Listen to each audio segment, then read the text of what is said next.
na recepção, aqui logo na entrada, não é? Vindo, a ideia é a pessoa começar a iniciar a visita na nau e depois entra aqui na alfândega, no edifício da alfândega, em que nós reabilitamos este painel, é um painel interativo que nos fala das rotas que eram executadas por agentes de Vila Condense. Temos rotas executadas com o norte da Europa, com as ilhas atlânticas. Eu posso fazer aqui uma demonstração com o comércio ultramarino, com escalas, por exemplo, aqui escolher uma rota maior, em que depois o visitante seleciona a rota pretendida e é acionada no mapa, em que depois também há, nos produtos, nós conseguimos ver os produtos importados que os vamos ver depois na vitrine dedicada às mercadorias. Portanto, aqui nós centramos nas rotas que eram percorridas por navios Vila Condenses, com origem e destino em Vila de Conde. E estamos a trabalhar agora também para aquele monitor que é nos principais pontos de construção naval no século XVI em Portugal. Portanto, estamos agora a trabalhar nesses conteúdos para brevemente os disponibilizarmos naquele monitor.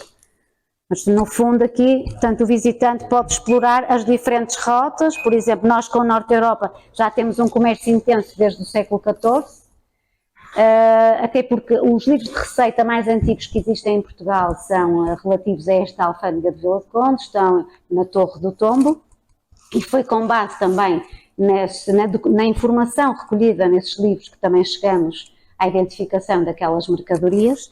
E, portanto, por exemplo, aqui para os portos do norte da Europa, nomeadamente para a Inglaterra, Cardiff, nós temos uma série de produtos que eram importados, maioritariamente têxteis, que eram importados, tecidos em peça. E muitas vezes aparece ali, por exemplo, na vitrine das mercadorias, uns nomes muito estranhos, mas era porque eles assumiam a designação da proveniência da localidade, não é? Mas nós conseguimos, com alguma investigação, perceber que se tratavam de panos de lã, de panos de linho, de sarja, de sarapilheira, que era uma grande quantidade realmente de têxteis que eram importados do norte da Europa. Portanto, tudo tem uma relação, não é? Entre a nau, a alfândega, portanto, a nau como navio utilizado no comércio marítimo, havia todo um procedimento depois na descarga das mercadorias e no desalfandegamento das mercadorias. Portanto, essa temática foi mantida, não é? Em que nós temos os vários oficiais, o cotidiano de uma alfândega, em que é explicada também a origem dos impostos, da CISA, da dízima e as várias funções dos oficiais aqui presentes na alfândega. Nós temos agora, entretanto, uma mais-valia aqui numa aquisição com esta nova exposição, que é uma web app, que é o Zoom Guide. A pessoa faz o download dessa aplicação, não precisa de fazer, aliás, o download, faz só o reconhecimento no QR Code, no seu telemóvel, com os seus dados. Nós estamos a tratar da questão do wireless, mas se não com os seus dados móveis, entra na aplicação na Zoom Guide e consegue ter a tradução em 7 línguas e com o recurso à inteligência artificial conseguem também escanear, por exemplo, este feitor. Se escanearem o feitor, não é, escaneando com o recurso à câmara fotográfica, nós estamos a fazer uns pequeninos vídeos com um grupo de atores que vem cá novamente fazer uma visita dramatizada, em princípio no dia 28. Fazemos estes pequeninos, eles interpretam num pequeno vídeo, algumas das funções que executavam na altura, não é? E colocamos esse vídeo, ou seja, a pessoa a escanear o manequim é encaminhada para esse vídeo em que o ator fala das suas funções. Portanto, isto é uma aplicação que nos permite depois ter realidade aumentada, ter língua gestual, tem uma série de possibilidades que nós depois vamos acrescentando. Portanto, nós estamos gradualmente a fazer esses pequenos vídeos em que os atores recriam estas personagens para termos aqui também alguma dinâmica e interatividade com o visitante. Ora, temos aqui o Sr. José Viana, bem aqui. Vem aqui para a minha beira. Para quê? Para aqui.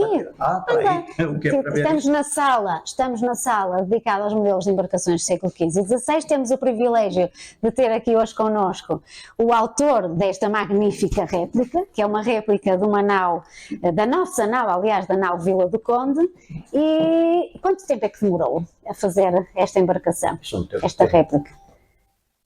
Senhora, as horas livres é que... Venha para aqui para nos mostrar. É que isto reproduz, não é? Exatamente o mesmo processo construtivo de uma nau que se fosse feita, não é? Em tamanho real. Todos os passos foram respeitados. Tudo. Isto, inclusivamente, houve pessoas que me chamaram a atenção porque é que não fechava. E se o fechar não dá. Então faz-se um casco único, em peça, é aparelhou-se, pronto. Isto é para se ver a arte da construção naval. Como é que isto é construído e ver a beleza dele tudo aquilo que está, camarotas lá dentro, tudo aí. Pois, porque nós de espreitarmos conseguimos ver a quilha, sim, a sobrequilha, as diferentes balizas. Ver os camarotas lá dentro, tudo. Foi tudo recriado. Das normas. Não quero dizer com isto que não falta um pormenor aqui ou acolá, não é? Mas pronto.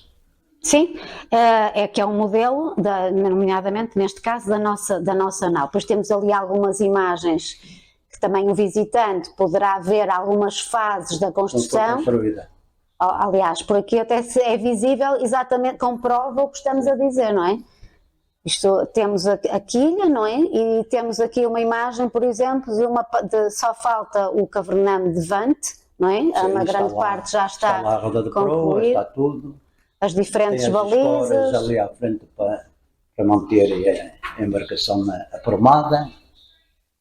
O Sr. José Viana é proprietário do estaleiro dos Irmãos Viana, que está sediado no Porto de Pesca da Póvoa de Varzim.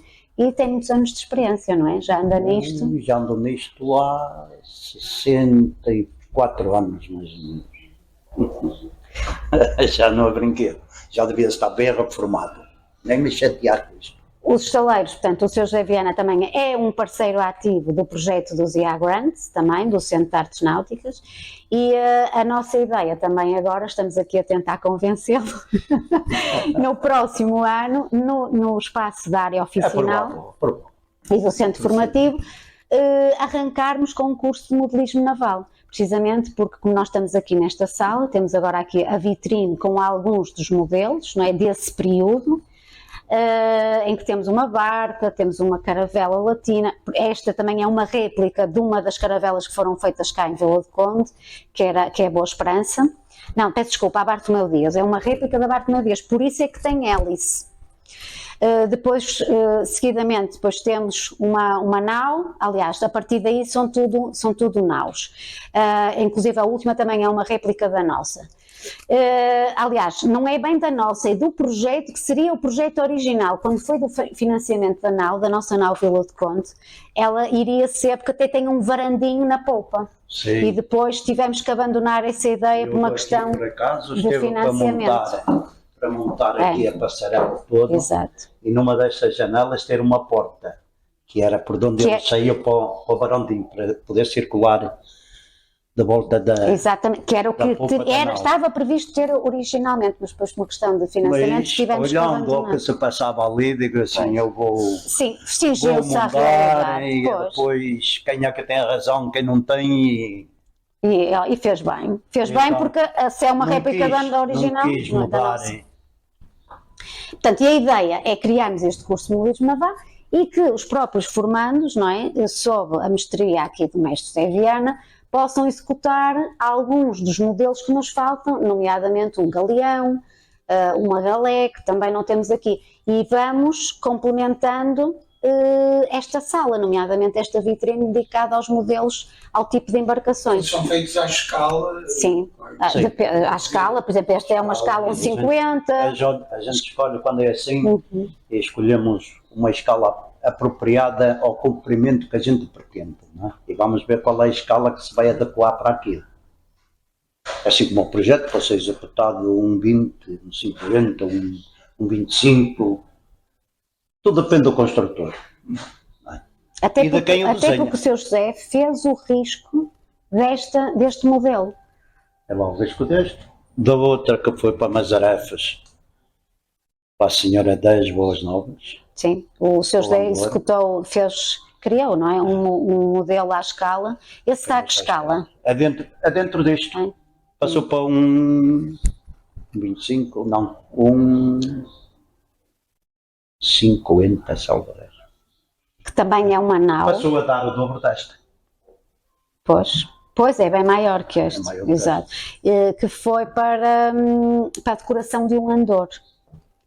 Como é que se chama a freguesia? Senhora das Boas Novas, Mazarefas. Mazarefos, no concelho de Viana do Castelo. Viana do Castelo. Exatamente. E tem várias feitas, não é? Tem no Museu da Paula de Varzim. Pois. Eu recordo-me que algumas vezes visitei ali os armazéns da Prestos e via, de cá de fora, claro que não entrei, É livre, pode entrar. a trabalhar precisamente nesta nau. Não era esta, era uma maior. Era o dobro desta. Então, pronto, sou eu que estou então errado. Não está Eu errado. Eu recordo perfeitamente ver de cá de fora a execução, pareceu-me de uma nau. Mas embora, Não sei eu também digo, se o nome disto até podia se me diz ser que é esta, que não até é. poderia ser esta, Não porque sei. esta ainda foi acabada dentro dos armazéns novos, ali da Foi essa então zona. que eu vi. Também foi cá acabada lá. Uhum. Embora esta foi começada ainda nos armazéns antigos, e isto é, como eu acabei de dizer, isto eram os bocados de horas extras que eu tinha por fora, ficava lá, em vez de vir para casa, ficava lá até às 8 ou 9 horas. O sábado ia para lá entreter-me nisto, deixava por de estar exemplo, com a mas se família fizesse- para estar aí de volta disto. Se fizesse seguido, quantas horas é que acha que ia precisar? Quantas horas? Nisto tem que depois se reproduzir, não é? Em dias, não é? Dias e semanas, Não, mas meses. esta peça que está aqui, em menos de 4 meses não a faço. Pois. Uhum. Porque isto são peças minuciosas e é muita peça muito melindrosa. No caso disto, estar a soldar isto tudo por dentro desta base, é para os canhões, estar a preparar os canhões, isto é tudo preparado, não foi à altura, não foi tudo à mão. Foi pontas de tubo que foram encaixadas e depois soldadas a estanho. Por isso leva imenso tempo. Muito tempo. É, muito tempo. São muitas horas. O caso destas peças, para fazer os suportes, para amarrar, é tudo ali ao pormenor. Muito minucioso. É muito minucioso. Leva muito tempo. Por causa das ferragens, do ano, tudo. É tudo. E é que ao Depois, quando fazermos. foi a não fazer é? as balas, teve que fazer o molde, Uhum. falar com a costureira para me cozer os panos. Eu cortei o pano. Depois agora vai fazer isto, vai-me cozer o pano. E depois a Cruz de Cristo foi umas moças que moram à minha beira, são angolanas, foi que me pintaram, disse, levei a estrela já marcada. Eles pintaram isto tudo à mão.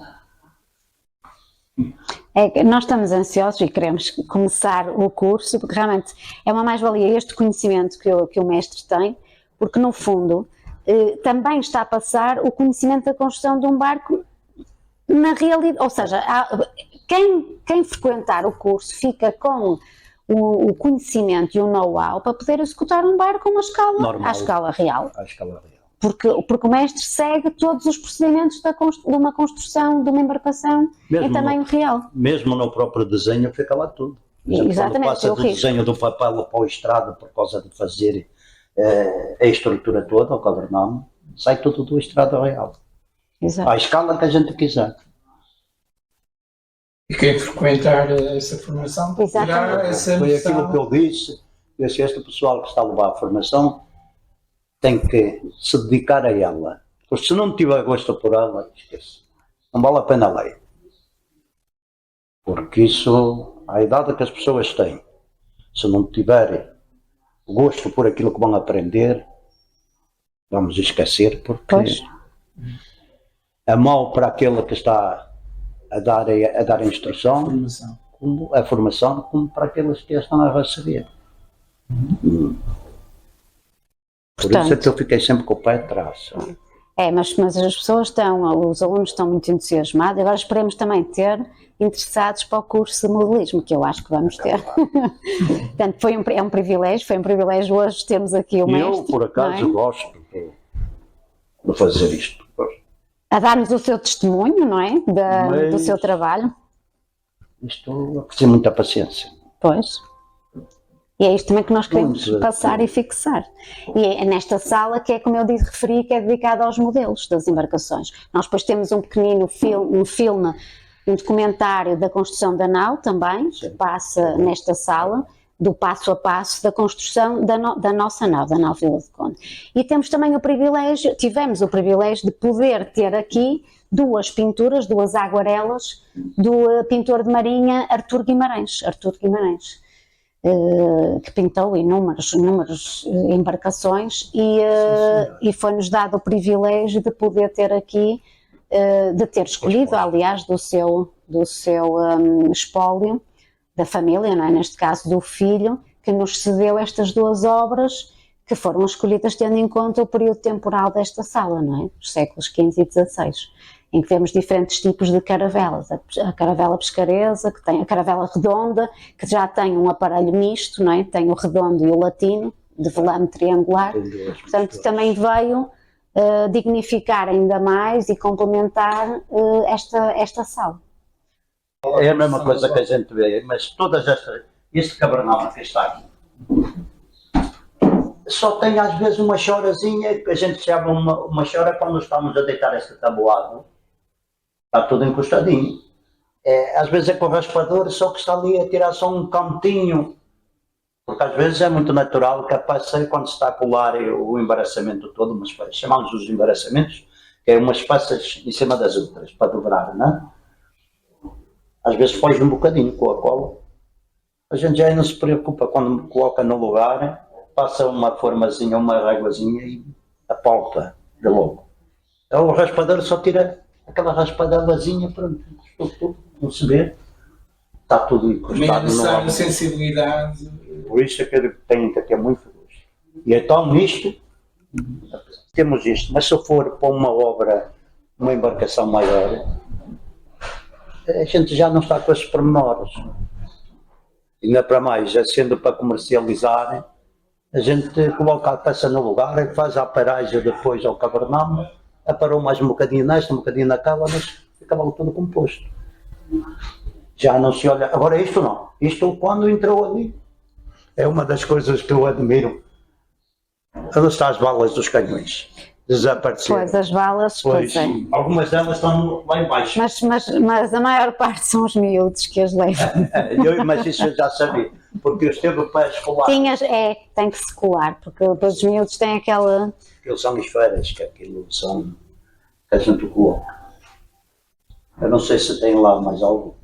Temos que comprar, que é para repor. É só por causa do Depois, o Sr. Viana também, olha, ainda não viu aqui esta parte. Então, nós decidimos, ao fazer a nova exposição é Comércio, Navegação e Construção Naval Quinhentista. Como temos a nau, que é do século XVI, este edifício, que também remonta ao século XV, e depois tem um acrescente do século XVIII, dedicarmos este núcleo à construção naval quinhentista. Esta sala vai explicar, portanto, a técnica de construção desse período, mas vamos começar pelos antecedentes. Ou seja, nós temos as influências construtivas, até porque nós tivemos a presença de fenícios, romanos, muçulmanos, vikings, todos contribuíram para nos passar conhecimentos da técnica construtiva. E nós aqui estamos num local estratégico, Vila do Conde, e fomos assimilando estas influências. Também tivemos o privilégio de nos cederem estas imagens do pintor de marinha Artur Guimarães. Portanto, estes são exemplares que antecedem a nau que nós queremos recriar, a nau quinhentista. São os seus antecedentes. Nós aqui no nosso lado direito temos então as duas técnicas que nos influenciaram. A técnica de primeira alçada, depois do casco, que é a técnica mediterrânica, a técnica latina, e depois temos a técnica que é primeiro o casco, não é, no fundo o invólucro, e depois a alçada, que é uma influência nórdica.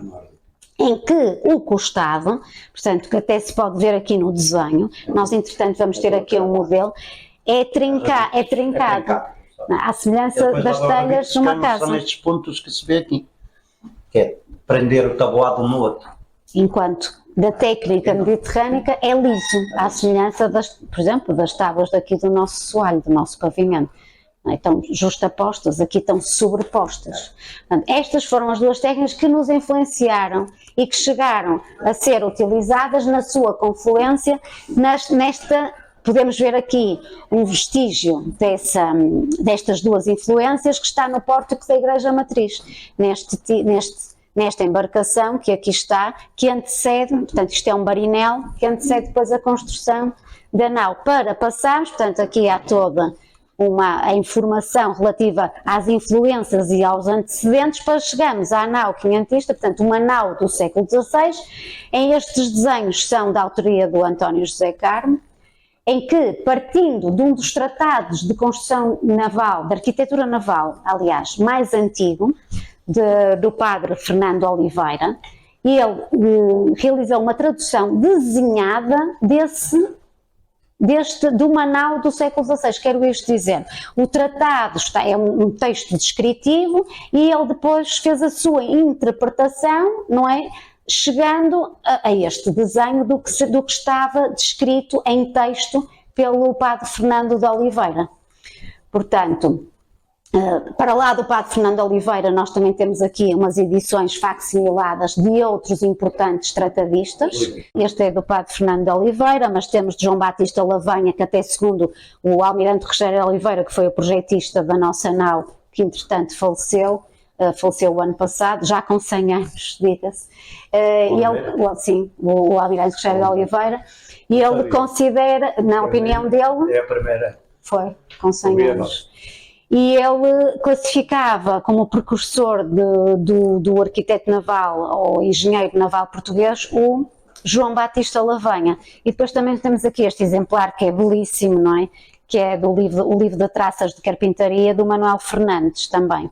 Portanto, estes são os três mais importantes, estamos a falar de século XVI e século XVII, porque o Manuel Fernandes já é de 1616, portanto, e temos aqui o plano geométrico, não é? Isto foi feito também, como estávamos ali a falar do risco, a mesma coisa, para a execução do modelo que o mestre Viana, não é? Realizou no caso do modelo que temos ali relativo à nossa nau. Simplesmente a sua volta. Temos depois, nós aqui temos um modelo da secção transversal. Mas isto foi feito o que é por laser? Não, foi o António José que fez a nau. Depois seria também interessante fazer uma visita com ele aqui, não é? Que é mais técnica, mais específica. Isto é, portanto, é a secção, corresponde à secção mestra, que é da secção transversal. Isto é uma vista de vante, não é? No fundo, temos um lado, é como se estivéssemos a ver isto, não é? Que está ali reproduzido num modelo. Pela parte da polpa, pela parte da polpa. Não é? E ali é a secção mestra, que é a secção maior, não é? Da embarcação. É consoante os pavimentos. E, sim, aquelas são as várias cobertas depois, não é? Isto já era uma nau com muito mais, quer dizer, mais. Esta já tem mais pavimentos, não é? Apesar que os rumos, esta tem 18 rumos, isto é uma nau do tamanho da nossa. Mais ou menos 27,5, 28 metros de comprimento de fora a fora. Até porque a nau tem sempre uma relação 3:1, ou seja, é 3:1 entre o comprimento e a largura máxima. É sempre nesta relação de 3:1.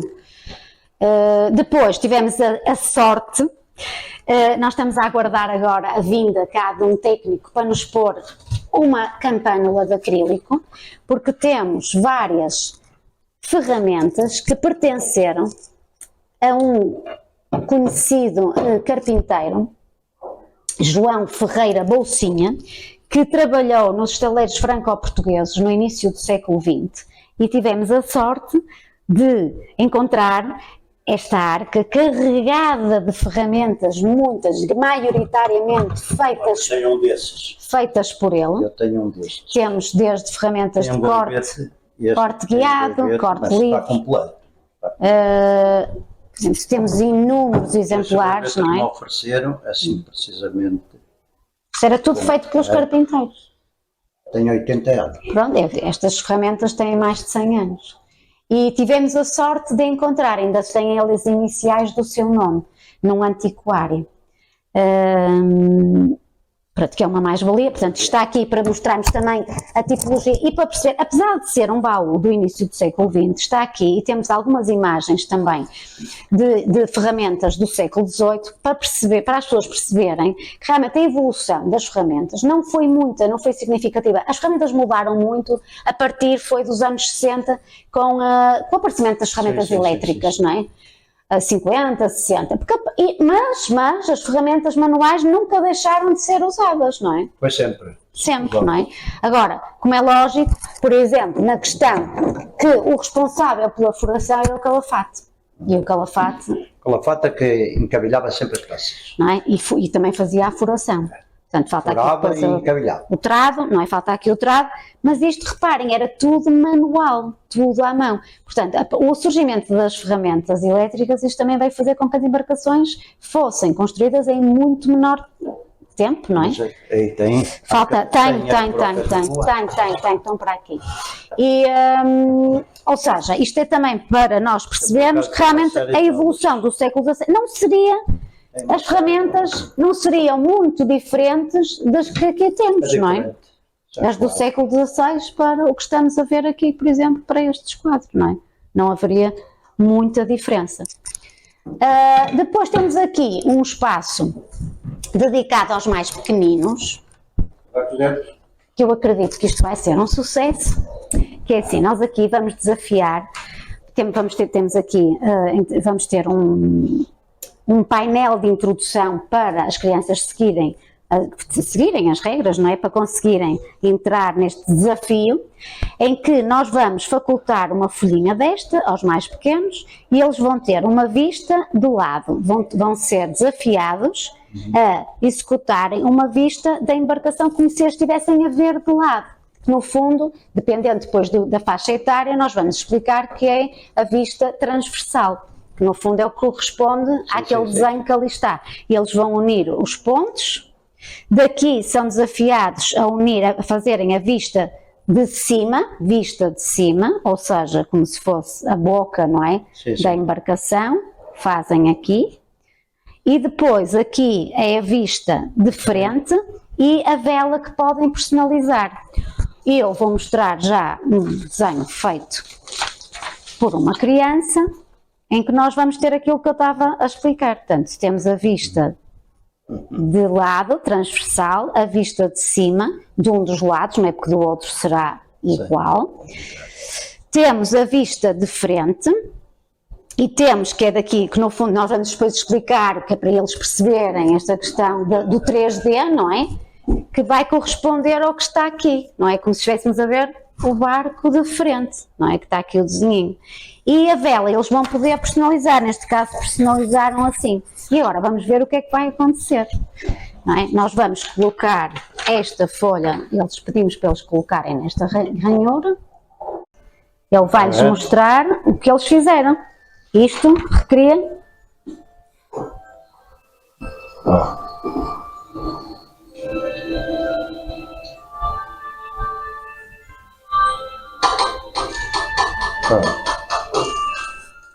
Nós já dúvidas que é tecnologia.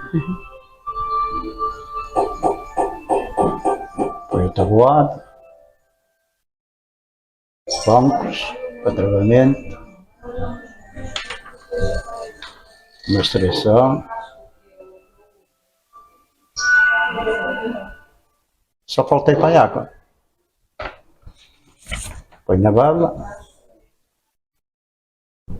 E tem a vela personalizada, de acordo com os meninos. E nós vamos ter aqui, entretanto, também vamos ter vários, depois vamos disponibilizar vários modelos já feitos para também eles perceberem, com diferentes tipos de velas. Também, não ser só o velame redondo, também ter velas latinas, também para eles perceberem. Nós aqui, com o recurso a esta multimédia, conseguimos trabalhar com eles vários conteúdos, não é? Depois também dependendo da faixa etária, não é? Mas pronto, isto é para depois trabalhar. É a nova tecnologia. É. Neste espaço, nós estamos num espaço que é dedicado ao Porto de Vila do Conde no século XVI.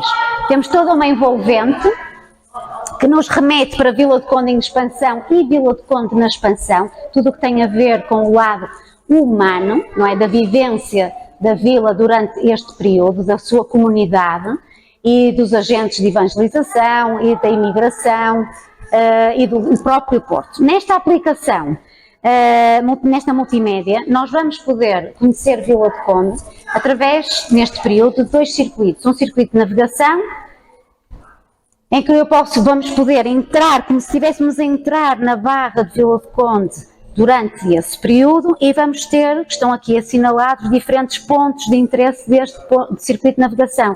Eu começo por entrar no Porto e Barra e vou ter documentos alusivos, são documentos, neste caso temos uma carta régia em que se ordena a demolição de uma pedra localizada na saída do rio. Nós vamos ter, entretanto, também aqui a locução em português arcaico, não é? De do que está escrito nestes documentos. Isto diz tudo respeito a tudo o que irá aparecer neste ponto diz respeito ao problema do Porto e do seu assoreamento. Portanto, das várias reivindicações que os pilotos faziam do estado em que estava o rio, com a deposição de sedimentos, e algumas pedras não contribuíam para a navegação no leito do rio em segurança.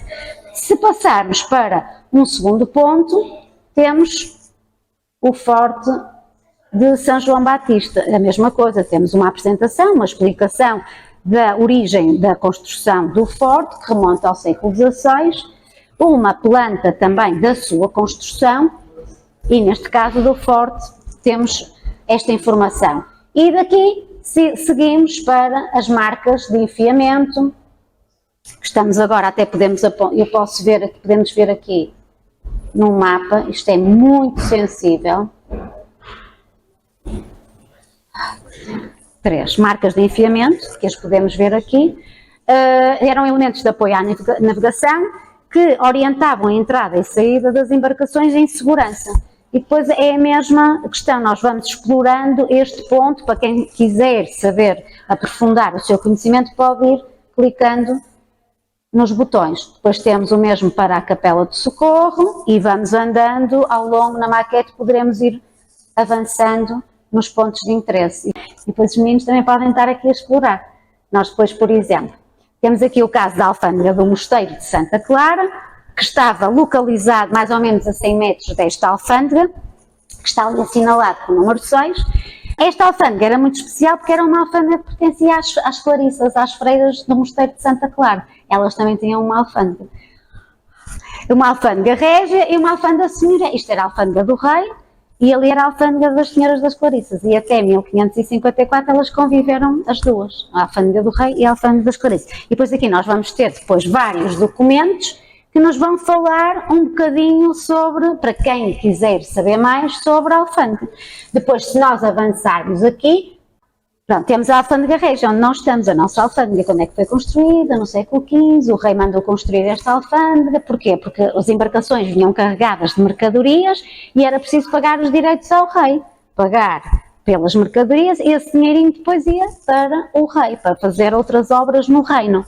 Então, ele mandou construir esta casa, nós tínhamos ali o senhor, o juiz desta alfândega, ali estão os senhores, os mercadores estão à espera, as suas mercadorias eram pesadas, era tudo verificado, aberto, e depois eles tinham que pagar determinado valor, deixar aqui o dinheiro pelas suas mercadorias. E ninguém podia sair sem pagar o dinheiro, ninguém, senão eram presos.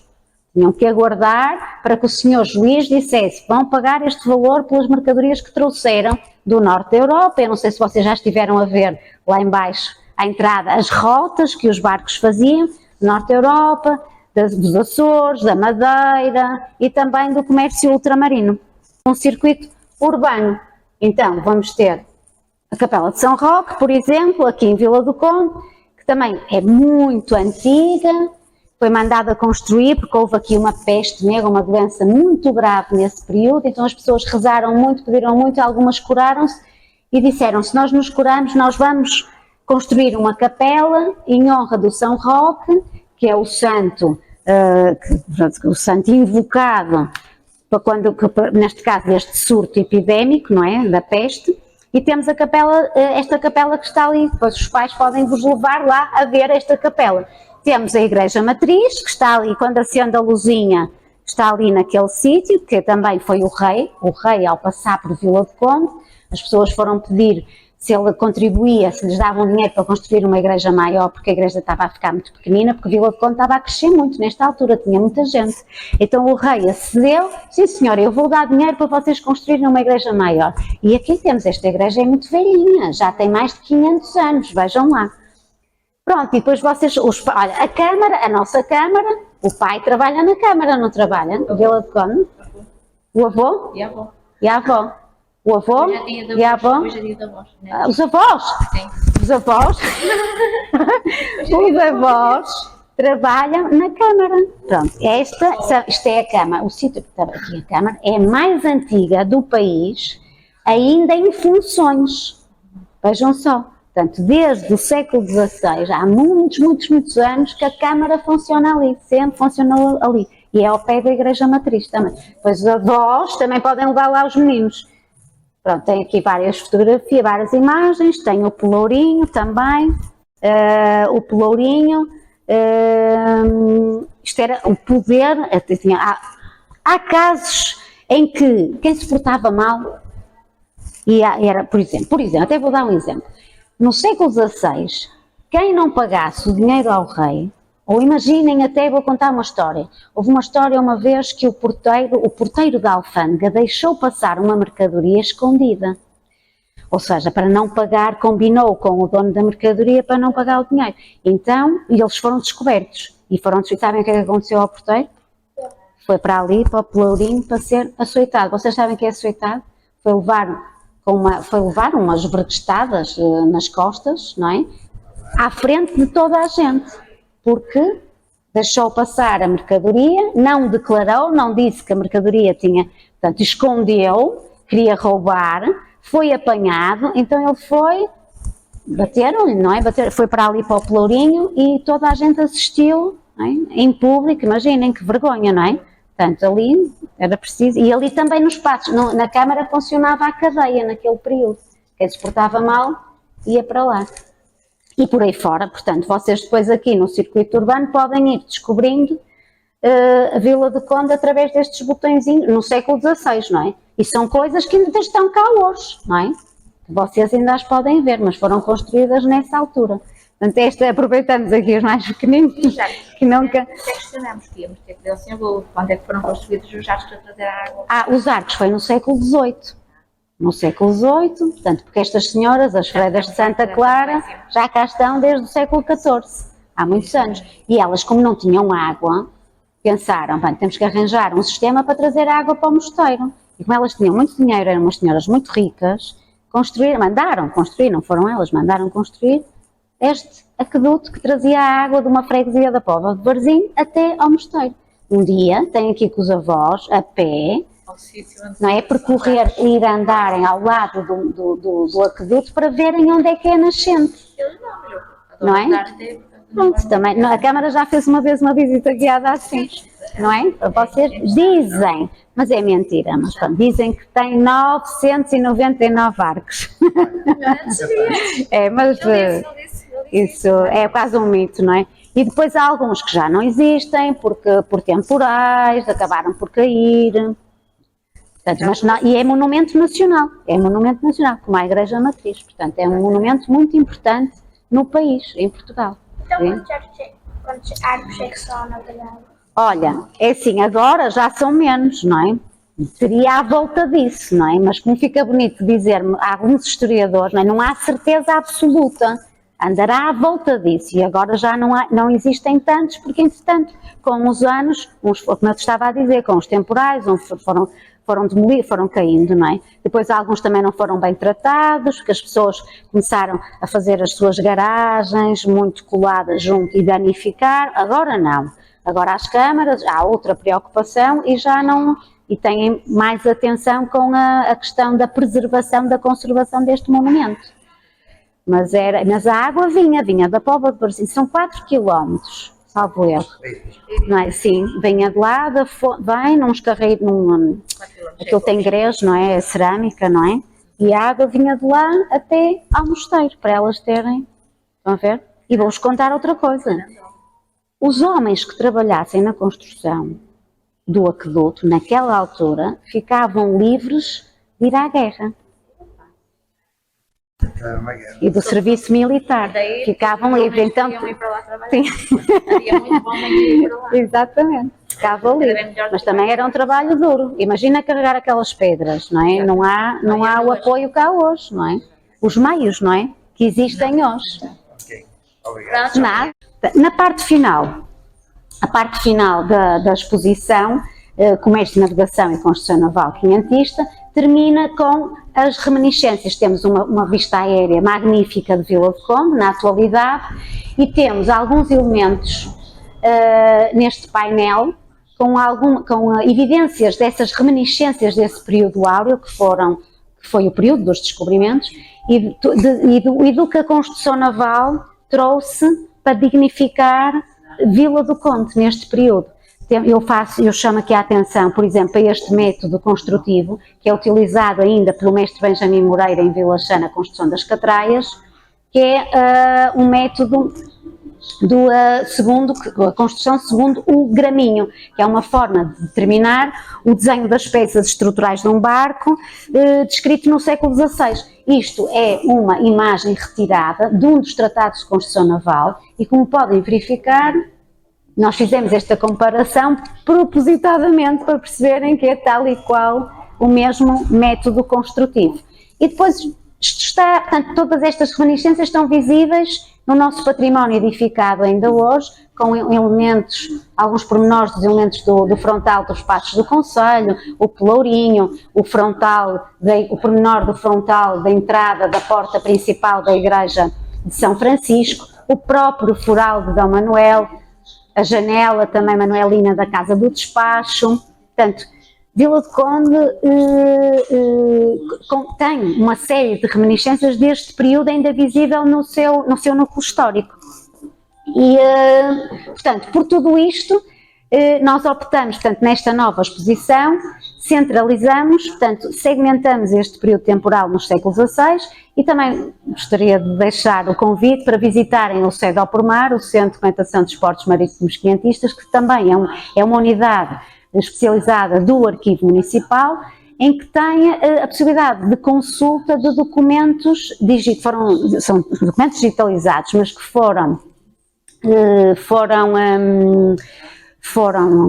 falta-me aqui o termo, recolhidos, não é? Foram recolhidos de diferentes arquivos nacionais e internacionais, nomeadamente de Simancas em Espanha, e que estão disponíveis aqui no CEDO ao Pormar para quem queira consultar, mas lá está, são dos portos marítimos quinhentistas, não é? Muito também específico ao Porto de Vila do Conde, em que podem ser livremente consultados. Ou seja, mais uma vez isto tudo reforçou a nossa ideia de que este núcleo ficasse especializado na construção naval quinhentista, até porque depois que vamos complementar toda esta temática da construção naval, é complementada com a Casa do Barco, porque na Casa do Barco temos depois uma exposição dedicada ao risco, mas que temos também os processos já de construção do século XX. Nós estamos também agora a tentar melhorar os conteúdos, ou seja, o visitante sai daqui começando o seu percurso no século XVI, não é? Aliás, já tem os antecedentes da construção naval, os antecedentes quinhentistas, trabalhamos o século XVI e depois, ao passarmos para a Casa do Barco, podemos ter uma contextualização entre os séculos XVII e XX, porque a motora que lá está, a embarcação à escala real, portanto, já se trata da construção naval muito atual do século XX. Portanto, vamos agora, esse ato temporal, vamos preenchê-lo com essa informação, não é? Vamos colocá-la disponível na Casa do Barco.